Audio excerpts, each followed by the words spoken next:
اعوذ باللہ من الشیطان الرجیم بسم اللہ الرحمن الرحیم الف لام میم ذالک الکتاب لا ریب فیہ صدق اللہ العظیم۔ الف لام میم حروف مقطعات ہیں جن کے بارے میں عرض کر چکا ہوں۔ ذالک الکتاب لا ریب فیہ، یہ وہ کتاب ہے اس میں کوئی شک نہیں۔ الکتاب اس لیے کہا گیا ہے کہ قرآن مجید کی پیشین گوئیاں اور خوشخبریاں سابقہ کتابوں میں موجود تھیں، اور چونکہ اس سورہ مبارکہ میں اصل خطاب کا رخ جو ہے وہ ہے سابقہ امت مسلمہ کی طرف، تو ذالک کتاب نہیں کہا گیا، ذالک کتاب لا ریب فیہ نہیں، ذالک الکتاب یہ وہ کتاب ہے، کتاب موعود ہے جس کی پیشین گوئیاں تورات اور انجیل میں موجود تھیں۔ لا ریب فیہ، اس میں کوئی شک نہیں۔ حرف اورا ریب نئے، تبدیل نئے، یہی الفاظ آئے ہیں سورہ سجدہ کے شروع میں بھی، الف لام میم تنزیل الکتاب لا ریب فیہ رب العالمین، لا ریب فیہ من رب العالمین، فیہ ھدی للمتقین۔ فیہ دونوں طرف مل سکتا ہے، لا ریب فیہ اسے معانقہ کہتے ہیں، لا ریب فیہ پڑھیں گے تو ہدن سے شروع کر دیں گے، لا ریب پر ختم کر دیں گے تو فیہ ہدن للمتقین، یہ دونوں معنی درست ہوں گے۔ ہدن للمتقین یہ ہدایت ہے، رہنمائی ہے اہل تقوی میں جو بچنا چاہیں۔ تقوی کا اصل مفہوم سمجھ لیجئے، وقا یقی کسی کو بچانا، تقوی خود بچنا۔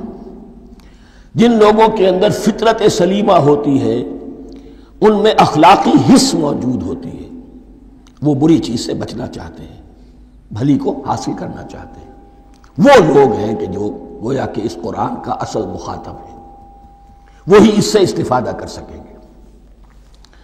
الذین یؤمنون بالغیب، اب ان کے کچھ اوصاف، یہ اصل میں بہت زیادہ واضح ہوتا ہے تعویل خاص کے اعتبار سے کہ دیکھ لو درخت کو اپنے پھل سے پہچانتے ہیں، اس قرآن کے پھل موجود ہیں نا، یہ ابو بکر اور عمر اور عثمان اور علی کون ہیں؟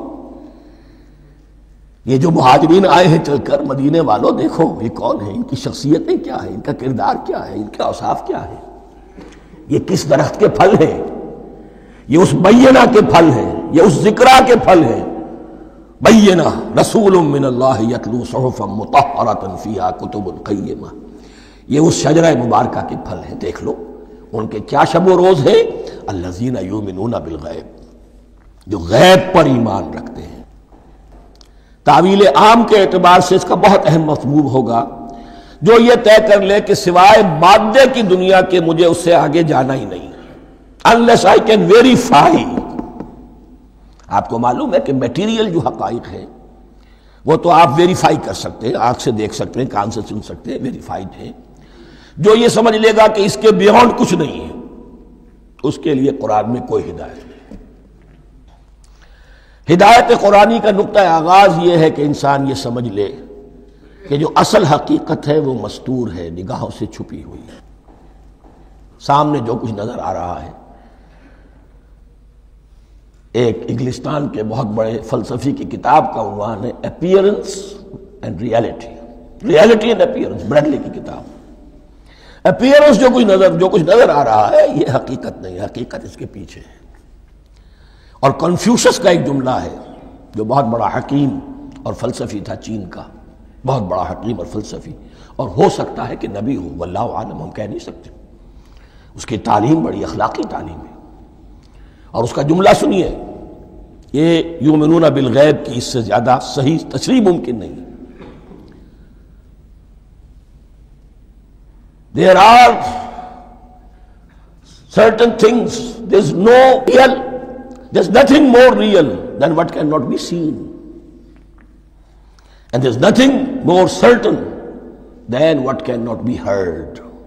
وہ حقائق جو آنکھوں سے نہیں دیکھے جا سکتے اور کانوں سے نہیں سنے جا سکتے، ان سے زیادہ یقینی اور واقعی حقائق اور کوئی نہیں۔ There is nothing more real than what cannot be seen, and there is nothing more certain than what cannot be heard۔ الذین یؤمنون بالغیب، وَيُقِيمُونَ الصَّلَاةَ، نماز قائم کرتے ہیں، وَمِمَّا رَزَقْنَاهُمْ يُنْفِقُونَ، اور جو کچھ ہم نے انہیں دیا ہے اس میں سے خرچ کرتے ہیں، خیر میں، بھلائی میں، نیکی میں، ابنائے نو کی حاجات کو رفع کرنے میں، لوگوں کی تکلیفیں دور کرنے میں، خود اللہ کے لیے، اللہ کی رضا جوئی کے لیے، اللہ کو قرض حسنہ دیتے ہوئے۔ والذین یؤمنون بما انزل الیک وما انزل من قبلک، اور وہ کہ جو ایمان رکھتے ہیں اس پر بھی جو آپ پر نازل کیا گیا ہے محمد صلی اللہ علیہ وسلم، اور اس پر بھی کہ جو آپ سے پہلے نازل کیا گیا۔ یہ بہت اہم الفاظ ہیں، اس لیے کہ عام طور پر آج کل ہمارے ہاں یہ خیال پھیلا ہوا ہے کہ یہ تورات اور انجیل کے پڑھنے کا کوئی فائدہ نہیں، کوئی ضرورت نہیں، کوئی ضرورت نہیں کی حد تک تو شاید بات صحیح ہو، لیکن کوئی فائدہ نہیں، یہ بالکل غلط ہے۔ یہ ابتدا ہے قرآن کی، اور کس قدر اہتمام کے ساتھ کہا جا رہا ہے۔ ایمان صرف قرآن پر نہیں، اس پر بھی کہ جو اس سے پہلے نازل کیا گیا۔ اور سورہ نساء کی آیت، اور سورہ نساء نازل ہوئی ہے کہیں جا کر سن 6 ہجری میں، یا ایھا الذین آمنوا آمنوا باللہ ورسولہ والکتاب الذی نزل علی رسولہ والکتاب الذی انزل من قبل۔ تو اس سے ایمان جو ہے تورات پر اور انجیل پر اور زبور پر اور صحف ابراہیم پر، اجمالی ایمان کی جو اہمیت ہے اس کو اچھی طرح سمجھ لیجیے۔ البتہ یہ ہے کہ چونکہ ہم سمجھتے ہیں اور جانتے ہیں کہ ان کتابوں میں تحریف ہو گئی ہے، لہذا ان کتابوں کی کوئی شے قرآن پر حجت نہیں ہوگی۔ جو چیز قرآن سے ٹکرائے گی ہم اس کو رد کر دیں گے، ان کتابوں کی کسی شے کو دلیل کے طور پر نہیں لائیں گے۔ لیکن جہاں قرآن مجید کی کسی بات کی نفی نہ ہو رہی ہو تو بہت سے حقائق ہمیں ان کتابوں ہی سے ملتے ہیں۔ انبیاء کے مابین جو زمانی ترتیب ہے، کرونالوجیکل آرڈر جو ہے، وہ تو ہمیں تورات سے ملتا ہے، قرآن میں تو نہیں۔ قرآن میں کبھی حضرت نوح کا ذکر بعد میں ہے، حضرت موسیٰ کا پہلے، وہاں تو کسی اور پہلو سے ترتیب آتی ہے، لیکن وہاں ہمیں تاریخ ملتی ہے ابراہیم کی، اسحاق کی، یعقوب کی، انبیاء بنی اسرائیل کی، موسیٰ کی، عیسیٰ کی، یہ ساری چیزیں۔ تو اس کی اہمیت جو ہے اس کو سمجھ لیجئے۔ والذین یؤمنون بما انزل الیک وما انزل من قبلک وبالآخرۃ ھم یوقنون، آخرت پر وہ یقین رکھتے ہیں۔ نوٹ کرنے والی بات کیا ہے کہ باقی سب چیزوں کے لیے لفظ ایمان آیا، آخرت کے لیے ایقان کیوں؟ واقعہ یہ ہے کہ انسان کے عمل کے اعتبار سے سب سے زیادہ مؤثر شے ایمان بالآخرہ ہے۔ ایمان بالآخرہ ہے تو عمل سیدھا رہے گا کہ ہاں مجھے جواب دہی کرنی ہے، جانا ہے، اٹھنا ہے، اللہ کے حضور حاضری ہے۔ اگر یہ یقین ہے تو عمل صحیح ہوگا۔ اس میں کمی ہو گئی تو توحید جو ہے وہ بھی بس ایک عقیدہ، ایک ڈوگما بن کے رہ جائے گی۔ ایمان بالرسالت بھی بدعات کو جنم دے گا۔ عید میلاد نبی منا لیجئے، اور کچھ عشقیہ اشعار کہہ دیجئے، نعتیہ اشعار کہہ دیجئے، اللہ اللہ خیر صلی اللہ، یہ ایمان بالرسالت کے مظہر ہوں گے۔ عمل انسان کا درست ہوتا ہے آخرت کے یقین کے ساتھ۔ وَبِالْآخِرَةِ هُمْ يُوقِنُونَ، آخرت پر انہی کا یقین ہے، انہی کا یقین ہے۔ یہ حصر بھی ہے اس اعتبار سے کہ یہودی میں مدعی تھے کہ ہم آخرت پر یقین رکھتے ہیں، یہاں کنٹراسٹ دکھایا جا رہا ہے، آخرت پر یقین رکھنے والے یہ لوگ ہیں۔ اور تعویل خاص کے اعتبار سے وہ لوگ موجود ہیں تمہاری نگاہوں کے سامنے۔ 13 برس کی محنت کی کمائی محمد الرسول اللہ صلی اللہ علیہ وسلم کی، اس کتاب کی، یتلو علیہم آیاتہ ویزکیہم ویعلمہم الکتاب والحکمہ، اس کا جو نتیجہ ہے وہ تمہارے سامنے ہے۔ اولئک علی ھدی من ربہم، یہ وہ لوگ ہیں جو اپنے رب کی طرف سے ہدایت پر ہیں۔ وہ ابتدائی ہدایت بھی ان کے پاس تھی، اور یہ تکمیلی ہدایت بھی، قرآن پر بھی ان کا یقین پورا ہے، اور محمد کا اتباع بھی وہ کر رہے ہیں۔ وَأُولَٰئِكَ هُمُ الْمُفْلِحُونَ، اور یہی وہ لوگ ہیں جو فلاح پانے والے ہیں۔ فلاح کا لفظ بھی قرآن مجید کی بڑی اہم اصطلاح ہے، منزل مراد کو پہنچ جانا، کسی باطنی حقیقت کا عیا ہو جانا۔ اسی لیے اس پر پھر گفتگو انشاءاللہ ہوگی سورہ مومنون کے شروع میں، لیکن یہ کہ فلاح پانے والے، کامیاب ہونے والے اصل میں یہی لوگ تو گویا کہ تعویل خاص میں صحابہ کرام کی طرف اشارہ ہو گیا، تعویل عام میں ہر شخص کو بتا دیا گیا اگر قرآن کی ہدایت سے مستفید ہونا ہے تو یہ اوصاف اپنے اندر پیدا کرو۔ اب دوسرا گروہ، ان الذین کفروا سواء علیہم انذرتہم ام لم تنذرہم لا یؤمنون، یقیناً جن لوگوں نے کفر کیا، اور یہاں مراد کیا ہے؟ جو کفر پر اڑ گئے۔ اس کو ہم تعویل عام میں نہیں لے سکتے، اس لیے کہ اگر تو ہم اس کو عام میں لے لیں گے تو اس کے معنی تو یہ ہوں گے جس شخص نے کسی وقت کفر کیا اب وہ ہدایت پر آ ہی نہیں سکتا۔ نہیں، یہ بات نہیں ہے۔ کوئی کفر میں ہے، وہ غالطے کی بنا پر ہے، عدم توجہی کی بنا پر ہے، حق اس پر واضح نہیں ہوا ہے اس لیے ہے، تو آپ اسے سمجھائیں گے، انذار و تبشیر سے اسے فائدہ ہو جائے گا، واعظ و نصیحت سے فائدہ ہو جائے گا۔ ایک وہ ہے کہ جو حق کو سمجھ کر پہچان کر اور پھر اڑ گئے، ضد کی وجہ سے، ہٹ دھرمی کی وجہ سے، تعصب کی وجہ سے، تکبر کی وجہ سے، حسد کی وجہ سے۔ ان الذین کفروا، ایسے لوگوں کا معاملہ کیا ہے؟ سواء علیہم انذرتہم ام لم تنذرہم لا یؤمنون، برابر ہے ان کے لیے خواہ آپ انہیں سمجھائیں خواہ نہ سمجھائیں، ڈرائیں نہ ڈرائیں، انذار فرمائیں نہ کریں، لا یؤمنون، وہ ایمان لانے والے نہیں۔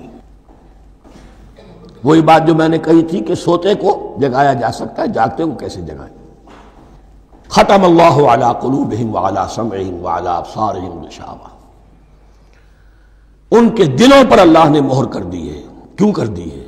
یہ ابتداءً مہر نہیں ہوئی، جب حق کو پہچان کر انہوں نے رد کر دیا، اس کی پاداش میں، اس کی سزا کے طور پر۔ ختم اللہ علی قلوبہم، اللہ نے ان کے دلوں پر مہر کر دی ہے، وعلی سمعہم، اور ان کی سماعت پر بھی، وعلی ابصارہم غشاوہ، اور ان کی آنکھوں کے سامنے پردہ پڑ چکا ہے۔ یہ مضمون سورہ یاسین کے شروع میں پھر آئے گا بہت شر و بست کے ساتھ۔ وَلَهُمْ عَذَابٌ عَظِيمٌ، اور ان کے لیے تو اب بہت بڑا عذاب ہے۔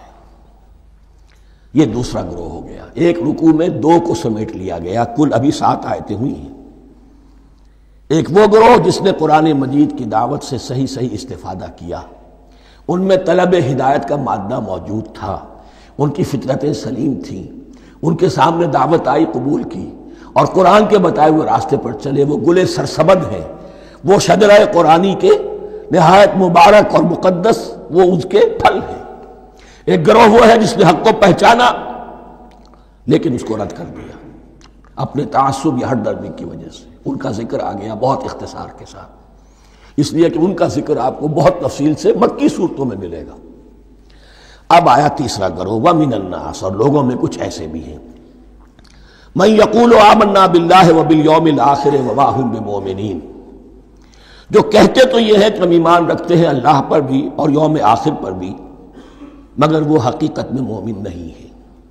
یہاں ایک بات سمجھ لیجئے، اکثر اور بیشتر مفسرین نے اس تیسری کیٹیگری کے بارے میں یہی رائے قائم کی ہے کہ یہ منافقین مذکور ہیں یہاں، اگرچہ لفظ منافق یا لفظ نفاق نہیں آیا یہاں، لیکن مولانا امیر احسن اصلاحی صاحب نے ایک رائے ظاہر کی ہے جو بڑی قیمتی ہے۔ وہ یہ کہ یہاں ایک کردار کا نقشہ کھینچ دیا گیا ہے، غور کرنے والے غور کر لیں، دیکھ لیں، جس پر بھی وہ چسپاں ہو جائے۔ اور بالفعل جب یہ آیات نازل ہو رہی تھیں تو دو طبقات پر یہ کردار نگاری جو ہے، یہ جو شخصیت کا ہیولہ کھینچا جا رہا ہے، وہ دو کے اوپر راست آ رہا تھا۔ ایک علماء یہود، وہ بھی کہتے تھے کہ ٹھیک ہے محمد جو کہہ رہے ہیں ہم بھی اللہ کو مانتے ہیں، آخرت کو بھی مانتے ہیں، اسی لیے یہاں رسالت کا ذکر نہیں ہے۔ بھئی ہم محمد ہی کو نہیں مانتے نا صلی اللہ علیہ وسلم، باقی اگر 1.25 لاکھ نبی آئے ہیں تو باقی 1.25 لاکھ کو تو ہم مانتے ہیں، ایک محمد کو نہیں مانا، ایک عیسیٰ کو نہیں مانا، بس تو ہمیں بھی مانا جانا چاہیے کہ ہم بھی مسلمان ہیں۔ ایک یہ ان کی رائے ہے، اور واقعہ یہ ہے کہ یہاں اس طریقے کا تذکرہ ہو رہا ہے کہ جس سے ان کا کردار بھی جھلک رہا ہے، روح سخن ان کی طرف جا رہا ہے۔ مجھے یاد ہے اپنی 10ویں جماعت کے زمانے میں دہلی میں نے دیکھا تھا کہ ناٹ سرکس، وہاں کا ایک بڑی مارکیٹ ہوتی تھی، تو جوتے کی ایک دکان پہ بہت بڑا جوتا لٹکایا ہوا تھا، بہت بڑا، اور لکھا تھا free to whom it fits, جس کے پاؤں میں یہ ٹھیک ٹھیک آ جائے وہ لے جائے اس کو۔ تو یہ free to whom it fits ہے، ایک کردار ہے. اب یہ کردار جس کے اوپر بھی فٹ بیٹھ جائے، ان میں یقیناً زیادہ تو غلبہ یہی ہے جو مفسرین کی رائے ہے، منافقین کا معاملہ جو ہو رہا ہے. لیکن یہ کردار بعین نہیں فٹ بیٹھ رہا ہے یہود کے علماء پر.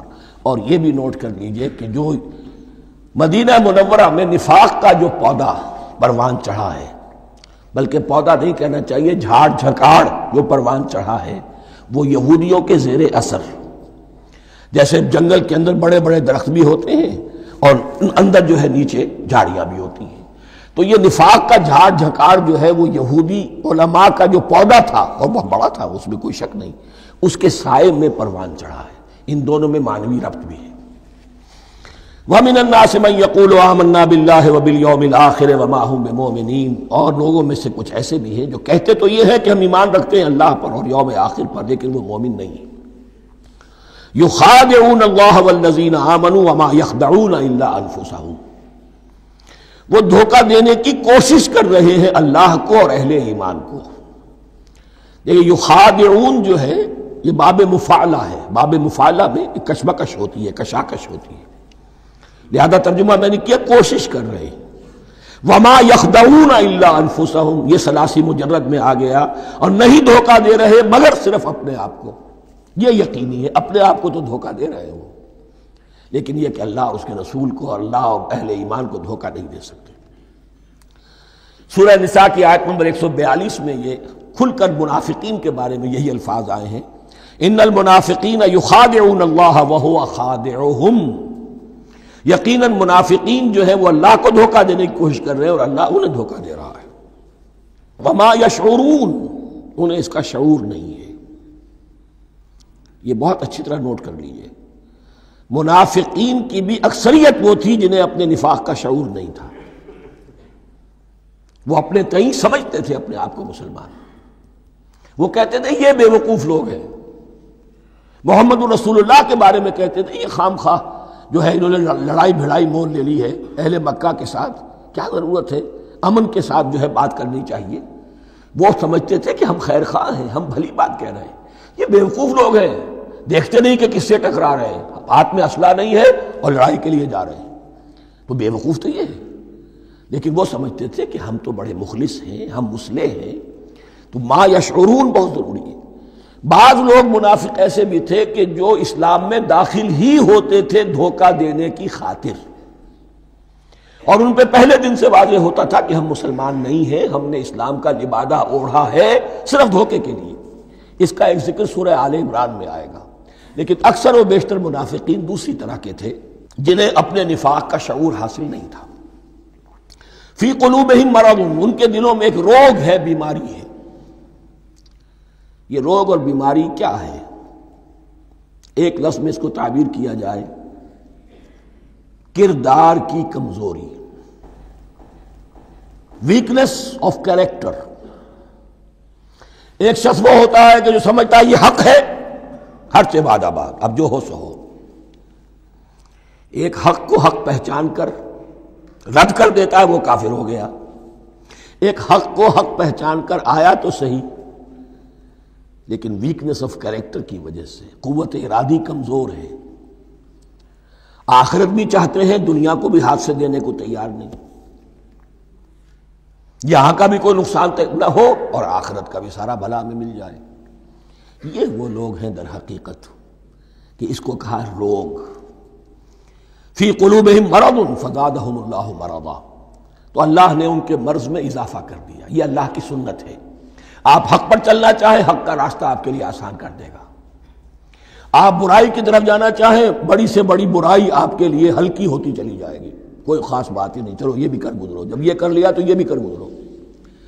اور اگر آپ بین بین لٹکنا چاہیں تو اللہ اسی پہ چھوڑ دیتا ہے. ٹھیک ہے، آپ سمجھتے ہیں ہم کامیاب ہو رہے ہیں، ہم نے مسلمانوں کو بھی دھوکہ دے لیا، وہ ہمیں مسلمان سمجھتے ہیں، اور یہودیوں کو بھی دھوکہ دے لیا، وہ سمجھتے ہیں کہ ہم ان کے ساتھی ہیں، تو سمجھا کامیاب ہو رہے ہیں. حقیقت میں کامیابی نہیں. فی قلوبہم مرض فزادہم اللہ مرضا ولہم عذاب علیم بما کانوا یکذبون. اور ان کے لیے تو دردناک عذاب ہے. عذاب عظیم کا لفظ آیا تھا اوپر کفار کے لیے، وَلَهُمْ عَذَابٌ عَظِيمٌ، 7ویں آیت ختم ہوئی. اور عذاب علیم کا لفظ آیا یہاں، ان کے لیے دردناک المناک عذاب ہے، بما کانوا یکذبون، بسبب اس جھوٹ کے جو وہ بول رہے تھے۔ وَإِذَا قِيلَ لَهُمْ لَا تُفْسِدُوا فِي الْأَرْضِ، اور جب ان سے کہا جاتا تھا مت فساد کرو زمین میں، مراد کیا ہے اس سے؟ کہ جب محمد کو مان لیا کہ اللہ کے رسول ہیں، اب ٹھیک ٹھیک پیروی کرو، ان کے پیچھے چلو، ان کا حکم ہے تو جنگ کے لیے نکلو، ان کی طرف سے تقاضا آتا ہے مال پیش کرو، اور اگر تم اس سے کتراتے ہو تو فساد مچا رہے ہیں، جماعتی زندگی کے اندر فتنہ اور فساد پیدا کر رہے ہیں۔ وَإِذَا قِيلَ لَهُمْ لَا تُفْسِدُوا فِي الْأَرْضِ قَالُوا إِنَّمَا نَحْنُ مُصْلِحُونَ، وہ کہتے تھے نہیں ہم تو صلح کرانے والے ہیں، اصلاح کرنے والے ہیں، ہم چاہتے ہیں لڑنا بھیڑنا کوئی اچھی بات نہیں ہے، ٹکراؤ تصادم یہ کوئی اچھے کام تھوڑا ہی ہے، بس ٹھنڈے ٹھنڈے دعوت دیتے رہو، جو چاہے قبول کر لے جو چاہے رد کر دے، خام خواہ یہ ٹکرانا اور یہ جنگ کرنا اور اللہ کے دین کو غالب کرنے کے لیے یہ قربانی دو اور یہ مصیبت جھیلو اور یہ مشقت برداشت کرو اور یہ چیز چھوڑو اور یہ ترک کرو، یہ کاہے کے لیے؟ وَإِذَا قِيلَ لَهُمْ لَا تُفْسِدُوا فِي الْأَرْضِ قَالُوا إِنَّمَا نَحْنُ مُصْلِحُونَ أَلَا إِنَّهُمْ هُمُ الْمُفْسِدُونَ وَلَٰكِن لَا يَشْعُرُونَ، آگاہ ہو جاؤ کہ وہی ہے مفسد، فساد پھیلانے والے، اس لیے کہ محمد رسول اللہ کی دعوت ہے زمین میں اصلاح کے لیے، اس اصلاح کے لیے کچھ آپریشن کرنا پڑے گا، مریض اس درجے کو پہنچ چکا ہے کہ آپریشن کے بغیر اس کی شفا نہیں ہوگی، اب اگر تم اس کے راستے میں رکاوٹ بنتے ہو تو در حقیقت تم فساد مچا رہے ہو، لیکن تمہیں اس کا شعور نہیں ہے۔ الا انہم ہم المفسدون ولکن لا یشعرون، پھر دیکھیے نوٹ کیجئے شعور نہیں ہے، شعوری نفاق اور شے ہے، غیر شعوری نفاق ہے کہ جس کا یہ سارا تذکرہ ہو رہا ہے۔ وَإِذَا قِيلَ لَهُمْ آمِنُوا كَمَا آمَنَ النَّاسُ، اور جب ان سے کہا جاتا ہے ایمان لاؤ جیسے دوسرے لوگ ایمان لائے ہیں، آخر دیکھو دوسرے یہ اہل ایمان ہیں، جب بلاوا آتا ہے فوراً لبیک حاضر ہوتے، جو بھی ہو یہ تم جو ہے آخر تم نے اور روش اختیار کی۔ وَإِذَا قِيلَ لَهُمْ آمِنُوا كَمَا آمَنَ النَّاسُ قَالُوا أَنُؤْمِنُ كَمَا آمَنَ السُّفَهَاءُ، وہ کہتے ہیں کہ کیا ہم ایمان لائے جیسے یہ بے وقوف لوگ ایمان لائے، انہیں تو اپنے نفع کی فکر، نہ نقصان کی فکر، نہ خطرات کا کوئی خیال، نہ اندیشوں کا کوئی گمان، جان جائے مال جائے، اولاد کو چھوڑ دیں، گھر بار چھوڑ کے آ گئے ہیں، ان سے بڑے بے وقوف کون ہوں گے؟ بال بچے چھوڑ آئے ہیں کفار مکہ کے رحم و کرم پر، سرداران قریش جو چاہے ان کے ساتھ کریں، تو یہ تو بے وقوف لوگ ہیں۔ آج کل آپ کہتے ہیں ایسے ہی لوگوں کو فینیٹکس ہیں، یہ فینیٹکس ہیں، دیکھ بھال کر چلنا چاہیے، دائیں بائیں دیکھ کر چلنا چاہیے، نفع نقصان کا خیال کر کے چلنا چاہیے، چاہے حق ہے ٹھیک ہے، لیکن بہرحال اپنی مصلحتوں کو بھی اور اپنی اہل و عیال کی مصلحتوں کو بھی دیکھنا چاہیے۔ یہ لوگ تو معلوم ہوتا ہے کہ بالکل دیوانے ہو گئے، فینیٹکس ہو گئے۔ وَإِذَا قِيلَ لَهُمْ آمِنُوا كَمَا آمَنَ النَّاسُ قَالُوا أَنُؤْمِنُ كَمَا آمَنَ السُّفَهَاءُ أَلَا إِنَّهُمْ هُمُ السُّفَهَاءُ وَلَٰكِن لَا يَعْلَمُونَ، آگاہ ہو جاؤ کہ وہی بے وقوف ہیں لیکن انہیں علم نہیں ہے، وہ صادق الایمان جو ایمان کی ہر تقاضے کو پورا کرنے کے لیے ہر وقت حاضر ہیں، ان سے بڑا عقل مند کوئی نہیں، ان سے بڑا سمجھدار کوئی نہیں، انہوں نے یہ جان لیا ہے کہ اصل زندگی آخرت کی زندگی ہے، یہ نہیں ہے، یہ تو عارضی ہے، کل نہیں آج ختم ہو جائے، آج نہیں ابھی ختم ہو جائے، کیا فرق پڑے گا، جانا تو ہے، اب نہیں تو کل، کل نہیں تو پرسوں، جانا تو ہے، تو عقل تو ان کے اندر ہے۔ الا انہم ہم السفہاء ولکن لا یعلمون واذا لقوا الذین آمنوا قالوا آمنا، اور جب یہ ملتے ہیں ان سے جو اہل ایمان ہیں تو کہتے ہیں ہم بھی ایمان رکھتے ہیں۔ اب یہ ان دونوں پر آئے گا، عام جو یہودی تھے وہ بھی کہتے تھے کہ ہم بھی تو آخر اللہ کو مانتے ہیں، آخرت کو مانتے ہیں، اور منافق تو تھے ہی جو رسول کو بھی مانتے تھے۔ وَإِذَا خَلَوْا إِلَىٰ شَيَاطِينِهِمْ، اور جب یہ اپنے شیطانوں کے پاس خلوت میں ہوتے ہیں، اور یہاں شیاطین سے مراد ہیں اہل کتاب یہود کے علماء، ان کے سردار، یا عبداللہ ابن ابی جو منافقین مدینہ کا سردار تھا۔ اگر وہ کبھی ملامت کرتا ہے دیکھو تم تو معلوم ہوتا ہے بالکل مسلمانوں میں شامل ہی ہو گئے پوری طرح سے، تمہیں کیا ہو گیا، تم ہر بات مان رہے ہو۔ اب انہیں یہ کچھ نہ کچھ اپنی وفاداری کا یقین دلانے کے لیے کہنا پڑتا تھا، نہیں ہم انہیں بیوقوف بنا رہے ہیں، ہم ان سے ذرا تمسخر کر رہے ہیں، ہم ہیں آپ کے ساتھ ہی، آپ فکر نہ کریں۔ اسی لیے یہ دو منہ ہونا، نفق کہتے ہیں سرنگ کو جس کے دو دروازے ہوتے ہیں، باقی زیر زمین ہے۔ نافقہ گوہ کا بل ہے کہ دو دروازے رکھتا ہے، دو اس کے منہ رکھتا ہے کہ ادھر سے اگر کتا داخل ہو جائے شکار کے لیے تو ادھر سے نکل بھاگے، ادھر سے آئے تو ادھر سے نکل بھاگے۔ تو دو منہ انسان، یہ در حقیقت جس کو پھر سورہ نساء میں کہا گیا لا الہ الا ولا الہ الا، نہ ادھر کے ہیں نہ ادھر کے، مذبذبین بین ذالک، اس کے درمیان مذبذب ہو کر رہ گئے۔ یہ شیطان کا لفظ یہاں سمجھ لیجئے کہ اس کے دو رائے ہیں کہ یہ شطنہ سے بنا ہے یا شات سے بنا ہے، شین الف توئے یا شین تو نون۔ شطنہ کے معنی تباعدا، کو بہت دور ہو گیا، دور ہو گیا، شیطان سے مراد جو اللہ کی رحمت سے بہت دور ہو گیا۔ اور شاتا یشیتو کے معنی ہے احترق غضبا وحسدا، کوئی شخص غصے اور حسد کے اندر جل رہا ہو، وہ شاتا یشیتو ہے۔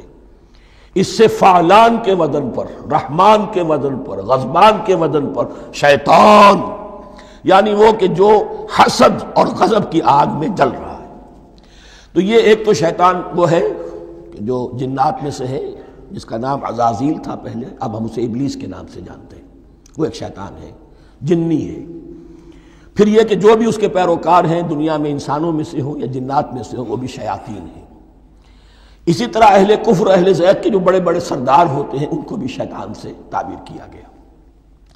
وَإِذَا خَلَوْا إِلَىٰ شَيَاطِينِهِمْ قَالُوا إِنَّا مَعَكُمْ، اور جب وہ خلوت میں ہوتے ہیں، علیحدگی میں ہوتے ہیں اپنے شیاطین کے پاس، سرداروں کے پاس، کہتے ہیں ہم تو آپ کے ساتھ ہیں، انما نحن مستہزئون، یہ تو ہم ان مسلمانوں کو بیوقوف بنا رہے ہیں، ان سے استہزاء کر رہے ہیں، تمسخر کر رہے ہیں۔ ہم تمسخر میں کہہ دیتے ہیں کہ ہم بھی آپ کے ساتھ ہیں، آمنا۔ اللہ یستہزئ بہم ویمدہم فی طغیانہم یعمہون، حقیقت کیا ہے کہ اللہ ان کا مذاق اڑا رہا ہے اور ان کو ڈھیل دے رہا ہے کہ وہ اپنے عقل کے اندھے پن میں بڑھتے چلے جائیں۔ اللہ تعالیٰ جیسا میں نے عرض کیا رسی دراز کرتا ہے، کوئی شخص غلط راستے پر جانا ہے تو جاؤ بھائی، فوراً تو نہیں پکڑتا، اگر فوراً پکڑ لے تو سیدھا ہو جائے گا، چلتے جائے، جہاں جانا چاہتے ہو جاؤ۔ تو ان کو بھی رسی دراز کر رہا ہے اللہ، لیکن یہ کہ اللہ یستہزئ بہم، یہ سمجھتے ہیں کہ مسلمانوں کا مذاق اڑا رہے ہیں، اصل میں مذاق ان کا اڑ رہا ہے اللہ کے نزدیک۔ وَيَمُدُّهُمْ فِي طُغْيَانِهِمْ يَعْمَهُونَ، اب یہاں ذرا نوٹ کر لیجئے، یہ دو لفظ آئیں گے، عین میم اور ہا، امہ ہے کے ساتھ، ایک ہے عین میم اور یا امج، تو عین اور میم تو مشترک ہے یا آخر میں فرق ہوگا، عین میم اور ہا ہوگا، اس کے معنی عقل کا اندھا، دل کا اندھا، آنکھیں تو ہے لیکن دل کا اندھا ہے، عقل کا اندھا ہے۔ اور عین میم یا جو آنکھوں کا اندھا ہو، عمیٌ اندھے، اعمیٰ اندھا۔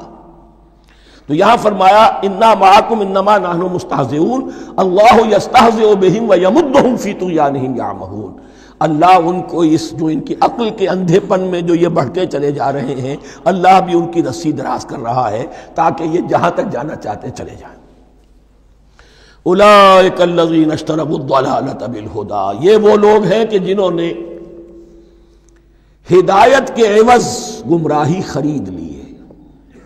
دیکھیے بڑا پیارا انداز ہے یہ، ایک شخص کے سامنے دونوں آپشنز تھے، ایک نے گمراہی کو چھوڑا، ہدایت لے لی، چاہے قیمت دینی پڑی، تکلیفیں اٹھانی پڑی، آزمائشوں میں سے گزرنا پڑا، قربانیاں دینی پڑی، ہدایت لی۔ اور ایک شخص نے ہدایت دے کر گمراہی لے لی ہے۔ آسانی تو ہو گئی، فوری تکلیف سے تو بچ گئے، لا الہ الا ولا الہ الا، دونوں طرف سے اپنے آپ کو بچا لیا، لیکن حقیقت میں سب سے زیادہ گھاٹے کا سودا یہی ہے۔ اولئک الذین اشتروا الضلالۃ بالہدی، ہدایت دے کر اور ضلالت خرید لی ہے، فما ربحت تجارتہم، تو ان کی تجارت ان کے حق میں ہرگز مفید نہیں ہوئی۔ اب یہاں بھی دیکھیے، را با اور ہے ہا، ربحا، اس کے معنی نفع، صحیح نفع، جائز نفع۔ را با اور وا ربا وہ سود، وہ بھی اضافہ ہے، وہ بھی بڑھوتری ہے، لیکن وہ حرام ہے۔ ایک ہے تجارت کے اندر جو نفع ہو جائے وہ ربح ہے، را با اور ہا یہ نفع ہے جو جائز نفع ہے، را با اور وا ربا یہ کیا ہے؟ یہ سود ہے، یہ حرام ہے۔ را اور با مشترک ہے، آگے ہا آگے اور با اس کا فرق ہے۔ فما ربحت تجارتهم وما كانوا مهتدين، ان کی تجارت ان کے حق میں ہرگز مفید نہیں ہوئی اور نہیں ہے اب یہ ہدایت پانے والے۔ مثلہم، اب یہاں دو تمثیلیں آ رہی ہیں بڑی پیاری۔ پہلی تمثیل ہے کفار کے بارے میں، دوسری تمثیل ہے یہ بین والے لوگوں کے بارے میں۔ پہلوں کے لیے کیا تمثیل ہے؟ مثلہم کمثل الذی استوقد نارا، ان کی مثال اس شخص کی سی ہے جس نے آگ روشن کی۔ ایک نقشہ کھینچا جا رہا ہے، اندھیری شب ہے جدا اپنے قافلے سے ہے تو، تیرے لیے ہے میرا شعلہ نوا قندیل۔ اندھیری شب ہے، قافلہ بھٹک رہا ہے، کچھ لوگ بڑی ہمت کرتے ہیں، اندھیرے میں بھی ادھر ادھر سے لکڑیاں جمع کرتے ہیں اور آگ روشن کر دیتے ہیں، لیکن عین اس وقت جب آگ روشن ہوتی ہے کچھ لوگوں کی بینائی سلب ہو جاتی ہے۔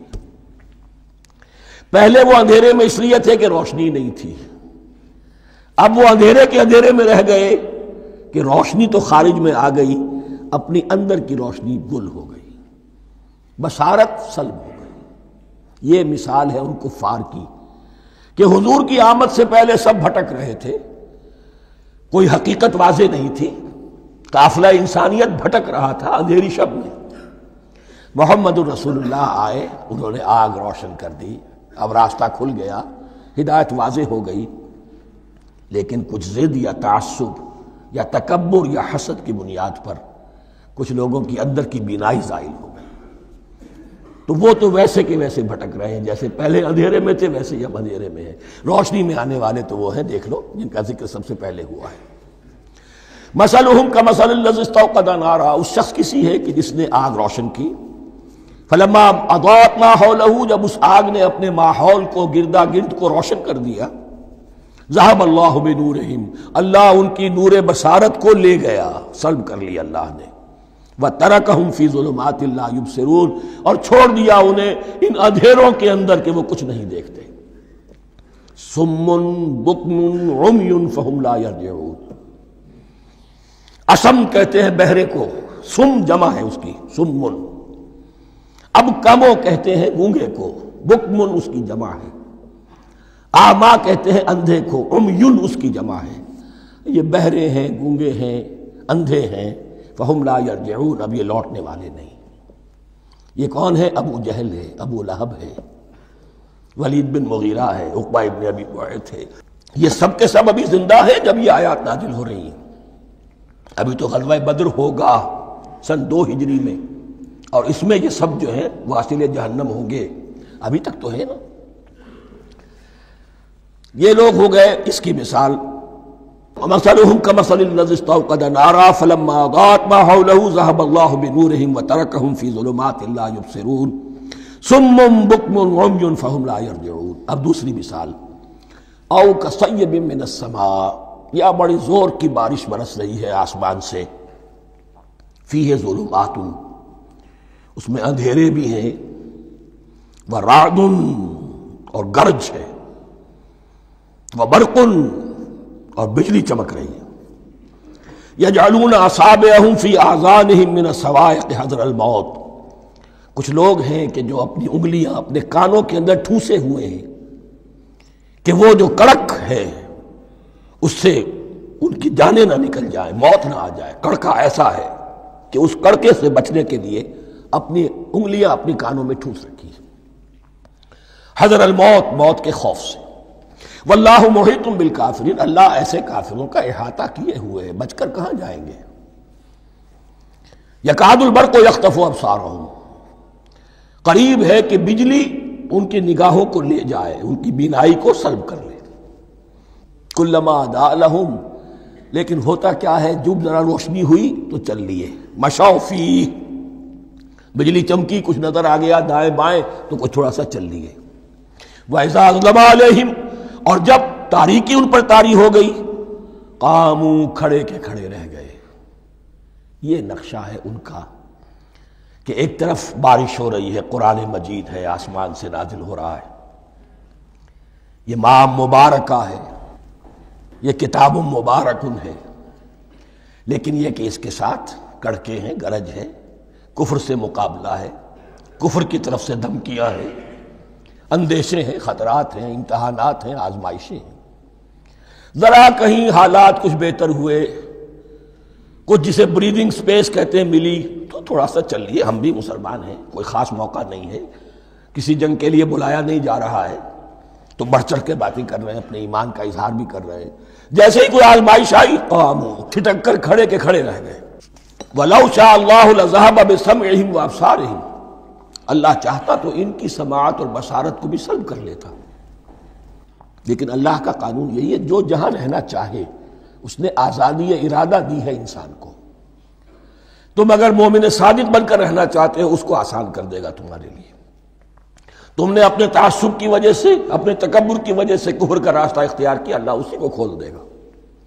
تم بیچ میں لٹکنا چاہتے ہو، لٹکتے رہو، اللہ تعالیٰ جو ہے جبرن کسی کو نہ حق پہ لائے گا، نہ جبرن کسی کو باطل پر لے کر جائے گا، اس لیے کہ جبر اگر ہو تو پھر امتحان کا معاملہ ختم، پھر جزا و سزا بیکار ہے، غیر منطقی ہے، غیر معقول ہے۔ ان اللہ علی کل شیء قدیر، یقیناً اللہ تعالیٰ ہر چیز پر قادر ہے۔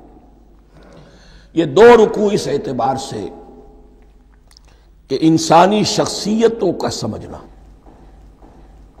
اور جیسا کہ میں نے عرض کیا، تعویل عام ذہن میں رکھیے، جب بھی کبھی کوئی دعوت حق اٹھے گی، اگر وہ واقعتاً کل کے کل حق کی دعوت ہے اور اس میں انقلابی رنگ ہے کہ باطل سے پنجہ آزمائی کرنی ہے، باطل کو نیچا دکھانا ہے، حق کا غلبہ کرنا ہے، تو یہ تین قسم کے افراد لازماً ہمیشہ وجود میں آ جائیں گے۔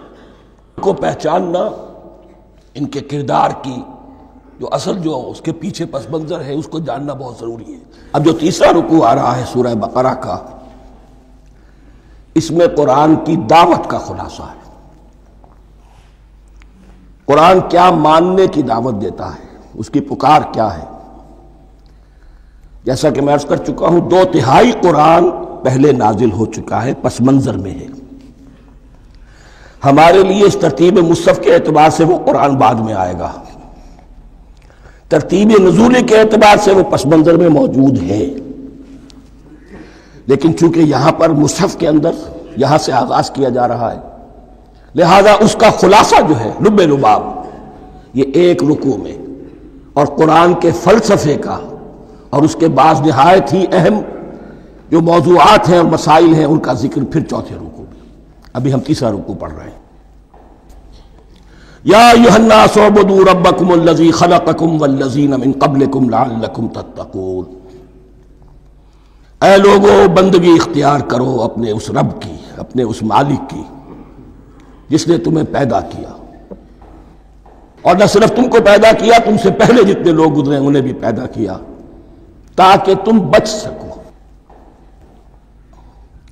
یہ قرآن کی دعوت کا خلاصہ ہے، اور یہ نوٹ کر لیجئے، یہ تمام انبیاء اور رسل کی دعوت یہی تھی۔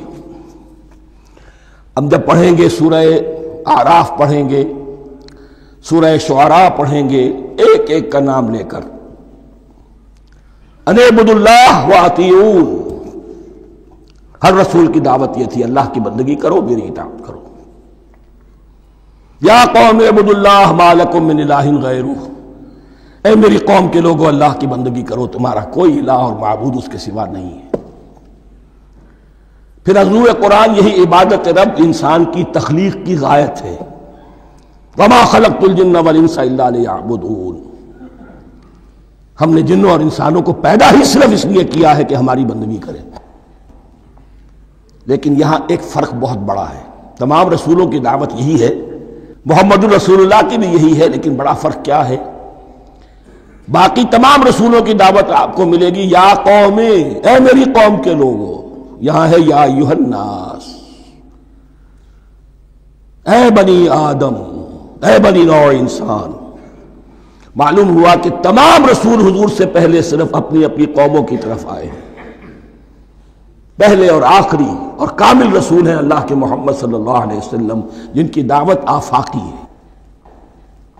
یا ایھا الناس، یا قوم نہیں، یا ایھا الناس اعبدوا ربکم الذی خلقکم والذین من قبلکم۔ اس میں دلیل بھی آ گئی کہ عام طور پر لوگ جو ہے غلط راستے پر اس دلیل سے جمے رہتے ہیں کہ ہمارے آباء و اجداد کا راستہ یہی تھا۔ تو بھائی جیسے تم مخلوق ہو ایسے وہ بھی تو مخلوق تھے، جیسے تم خطا کر سکتے ہو وہ بھی تو خطا کر سکتے تھے۔ لہذا یہ نہ دیکھو کہ آباء و اجداد کا راستہ کیا تھا، دیکھو یہ کہ حق کیا ہے، لعلکم تتقون، تاکہ تم بچ جاؤ، دنیا میں افراط و تفریط کے دھکوں سے بچ جاؤ گے، آخرت میں اللہ کے عذاب سے بچ جاؤ گے۔ ان دونوں سے اگر بچنا ہے تو اللہ کی بندگی کی روش اختیار کرو۔ اچھا، کس رب کی؟ الذی جعل لکم الارض فراشا والسماء بناء، جس نے تمہارے لیے زمین کو فرش بنا دیا اور آسمان کو چھت بنا دیا۔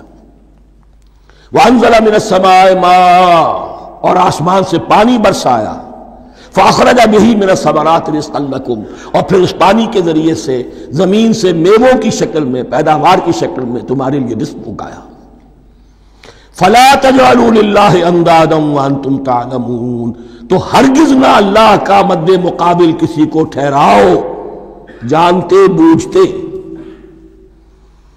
وانتم تعلمون کا ایک مطلب یہ بھی ہے کہ تم بھی مانتے ہو کہ اس کائنات کا خالق اللہ کے سوا کوئی نہیں۔ اہل عرب بھی مانتے تھے، جو ان کے دیوی دیوتا تھے وہ سمجھتے تھے کہ یہ اللہ کے اوتار ہیں یا اللہ کے ہاں بہت یہ پسندیدہ ہیں، اللہ کے محبوب ہیں، اس کے اولیاء ہیں، اس کی بیٹیاں ہیں، لہذا یہ شفاعت کریں گے تو ہمارا بیڑا پار ہو جائے گا، ورنہ خالق وہ مانتے تھے اللہ ایک ہی ہے۔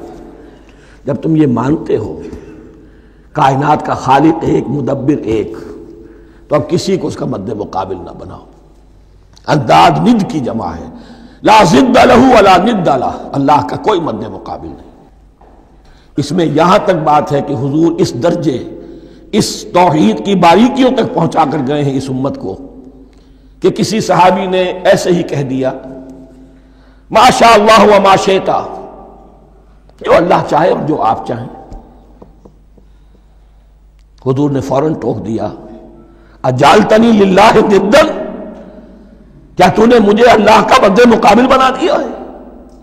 اس کائنات میں مشیت صرف ایک کی چلتی ہے، کسی اور کی مشیت اس کی مشیت کے تابع پوری ہو جائے ہو جائے، لیکن مشیت مطلقہ صرف اس کی ہے۔ یہاں تک کہ حضور سے فرمایا گیا کہ اے نبی آپ کے لیے یہ ممکن نہیں ہے جسے چاہے ہدایت دے دیں، انک لا تہدی من احببت ولکن اللہ یہدی من یشاء۔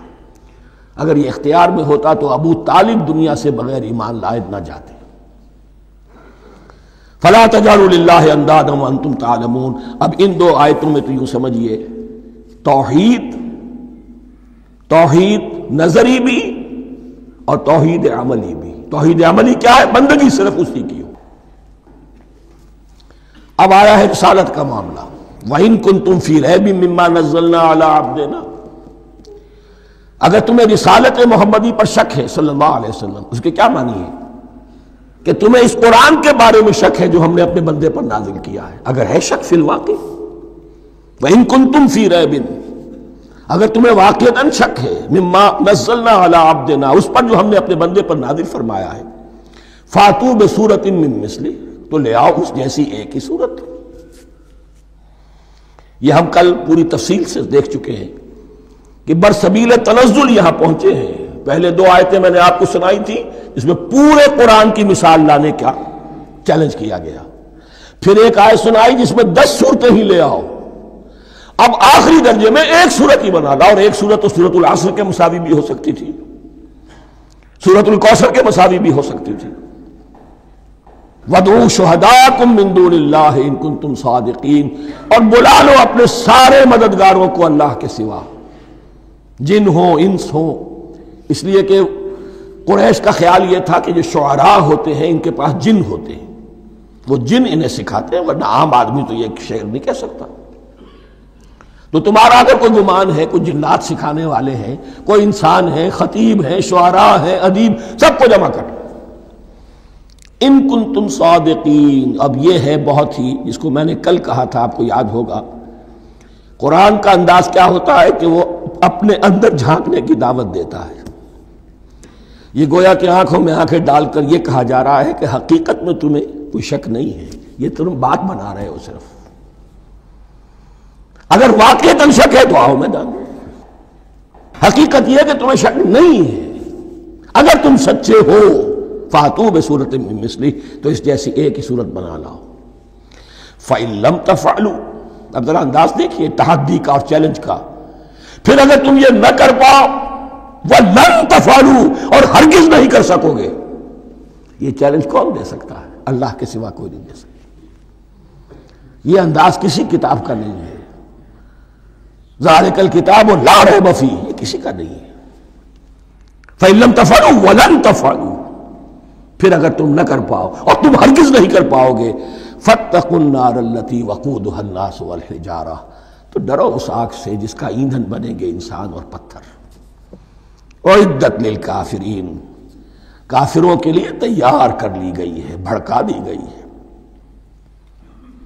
پتھروں کا ذکر خاص طور پر کیوں ہے؟ دو اس کے امکانات ہیں.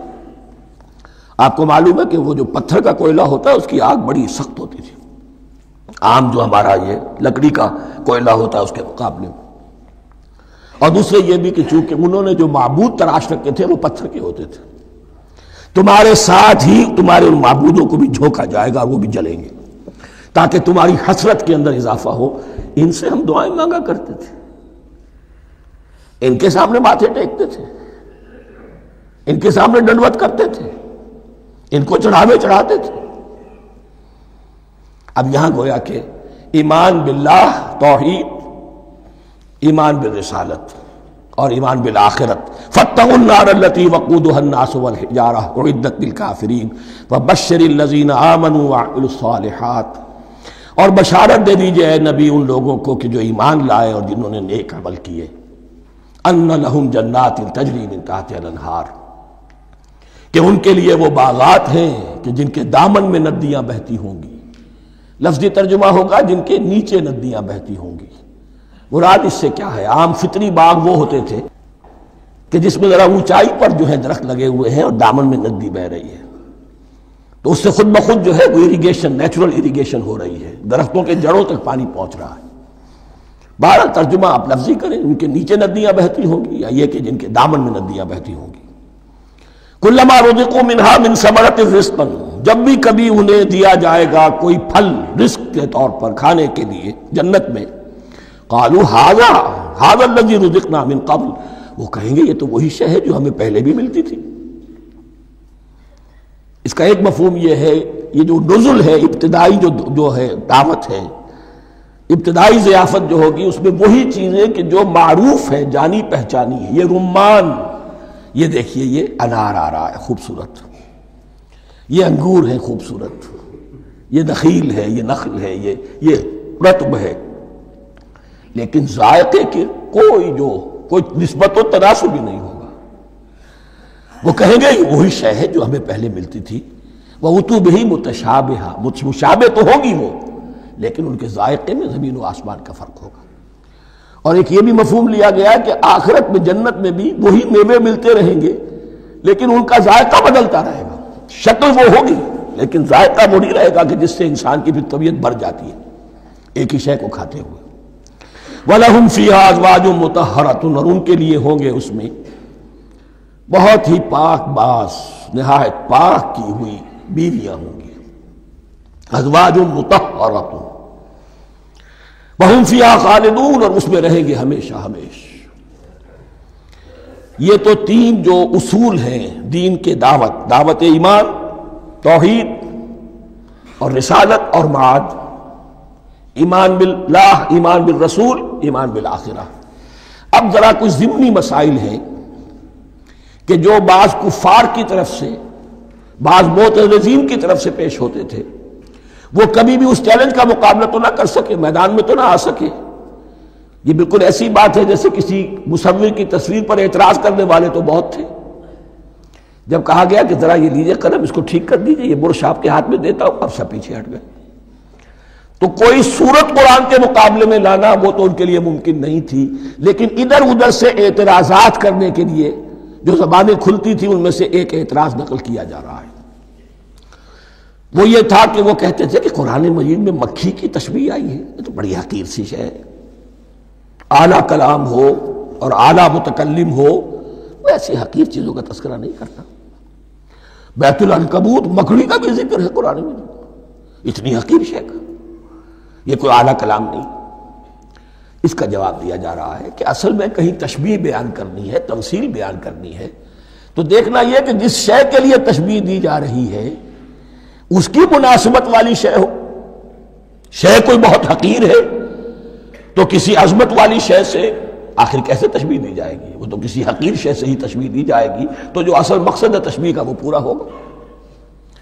ان اللہ لا یستحیی ان یضرب مثلا ما بعوضۃ فما فوقہا، اللہ تعالیٰ کو تو اس میں کوئی جھجک نہیں ہے، کوئی شرم نہیں ہے کہ وہ مچھر کی مثال بیان کرے تو اس سے اوپر، اب یا فوقہا میں دونوں معنی ہو جائیں گے، یعنی کمتر اور حقیر ہونے میں اس سے بھی بڑھ کر، یا یہ کہ اس سے اوپر کی کوئی شے اس کی مثال دینے میں اللہ کو کوئی جھجک نہیں، اس لیے کہ مکھی بھی بہرحال مچھر سے تو ذرا بڑی شے ہے۔ اس معنی میں بھی ہو سکتا ہے فوقہا، اور فوقہا اس معنی میں بھی کہ اس سے بھی حقیر ہونے میں اس سے بھی بڑھ کر۔ فَأَمَّا الَّذِينَ آمَنُوا فَيَعْلَمُونَ أَنَّهُ الْحَقُّ مِن رَّبِّهِمْ، تو جو لوگ صاحب ایمان ہیں وہ جان لیتے ہیں کہ یہ حق ہے ہمارے رب کی طرف سے۔ وَأَمَّا الَّذِينَ كَفَرُوا، اور جنہوں نے کفر کیا ہے، فَيَقُولُونَ مَاذَا أَرَادَ اللَّهُ بِهَذَا مَثَلًا، یہ کیا مثال اللہ نے دی، کیا ارادہ ہوا اللہ کا اس مثال کے ذریعے سے، ناک منہ چڑھا رہے ہیں، اعتراض کر رہے ہیں۔ اب جو آ رہا ہے اگلا جملہ وہ ہے بہت اہم، یضل بہ کثیرا ویہدی بہ کثیرا، اسی کے ذریعے سے اللہ بہتوں کو ہدایت دیتا ہے اور اسی کے ذریعے سے بہتوں کو گمراہ کرتا۔ معلوم ہوا کہ ہدایت اور گمراہی اور ہدایت اور ضلالت انسان کی سبجیکٹو کنڈیشن کے اوپر دار و مدار ہے اس کا۔ آپ کے دل میں خیر ہے، بھلائی ہے، نیت صحیح ہے، طلب ہدایت، طلب علم، اس میں آپ سچے ہیں، آپ کو ہدایت مل جائے گی۔ دل میں زیغ ہے، کجی ہے، نیت میں ٹیڑھ ہے، فساد ہے، تو اسی کے ذریعے سے اللہ آپ کی گمراہی میں اضافہ کر دے گا۔ یضل بہ کثیرا ویہدی بہ کثیرا، لیکن اللہ کا یہ کسی کو ہدایت دینا اور کسی کو ضلالت دینا علل ٹپ نہیں ہے، کسی قاعدے اور قانون کے بغیر نہیں ہے۔ وما یضل بہ الا الفاسقین، نہیں گمراہ کرتا وہ اس کے ذریعے سے مگر صرف سرکش لوگوں کو، جن میں سرکشی ہے، تعلی ہے، تکبر ہے، اور ان کے اوصاف کیا ہے؟ الذین ینقضون عہد اللہ من بعد میثاقہ، جو توڑ دیتے ہیں اللہ کے ساتھ کیے ہوئے عہد کو،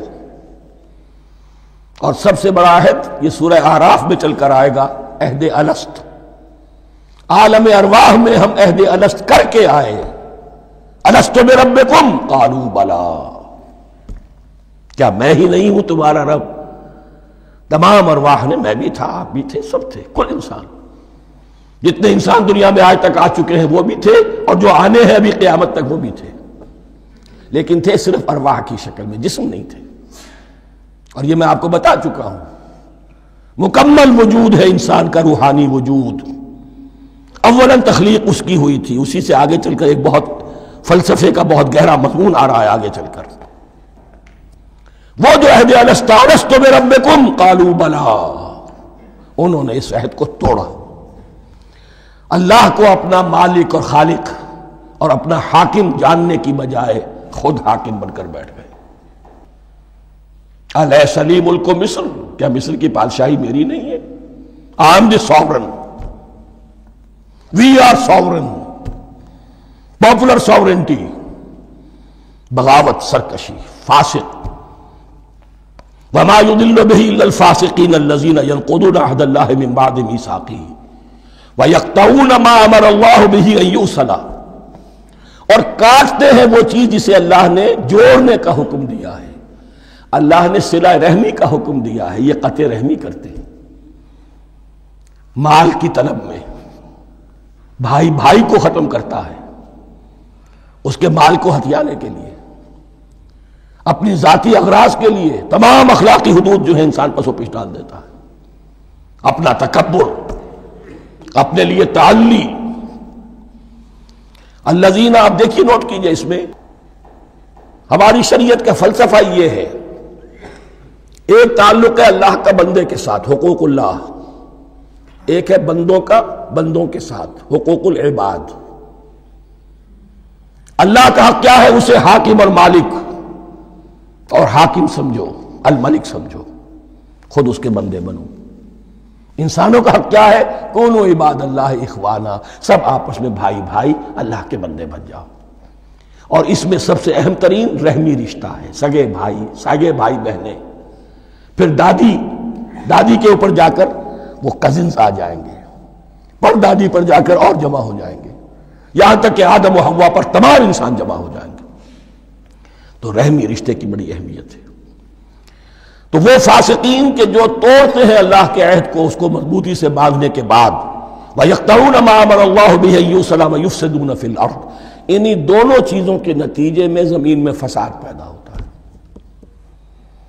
یا اللہ کی اطاعت سے باغی ہو گئے اور یا آپس میں ایک دوسرے کی گردنیں کاٹنے لگے۔